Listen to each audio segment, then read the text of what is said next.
ট্রেনে করে ঘুরতে যেতে পছন্দ করেন?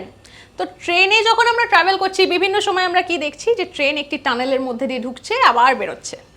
এই যে টানেলের মধ্যে দিয়ে ট্রেন যাচ্ছে, বলতে পারবেন আমাদের দেশে মানে ভারতের সবথেকে দীর্ঘ রেল টানেল কোনটি? মানে আমাদের দেশে বা ভারতের দীর্ঘতম রেল টানেল কোনটি? এটা কিন্তু বা এই রেল টানেলটির নাম হচ্ছে পীর পিঞ্জল রেলওয়ে টানেল, বা এর একটি আলাদা নামও রয়েছে, সেটা বলা হচ্ছে বানিহাল রেলওয়ে টানেল।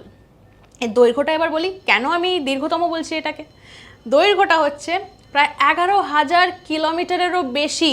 জাস্ট ভাবুন, মানে দেখতে গেলে প্রায় ওই 7 মাইলের কাছাকাছি হবে। আর যদি হাইটটা আমি বলি এই টানেলটি, সেটা হচ্ছে প্রায় মানে 8-এর কাছাকাছি, 8 মিটারের কাছাকাছি, ওই 7 মিটারের একটু বেশি। আর যদি আমি চওড়ায় বলি সেটা হচ্ছে প্রায় 8.5 মিটার। আর এই রেলওয়ে টানেলটি কিন্তু এশিয়ায় 4th লংগেস্ট রেলওয়ে টানেল হিসাবেও গণ্য করা হয়েছে, মানে এশিয়ার মধ্যে 4র্থ স্থানে রয়েছে এই রেলওয়ে টানেলটি। শুধু তাই না, এই যে টানেলটির নাম বললাম যেটা দীর্ঘতম রেল টানেল, সেটা কিন্তু জম্মু বারামুল্লা লাইনেরও একটি পার্ট হচ্ছে এই রেলওয়ে টানেলটি। ইন্টারেস্টিং না?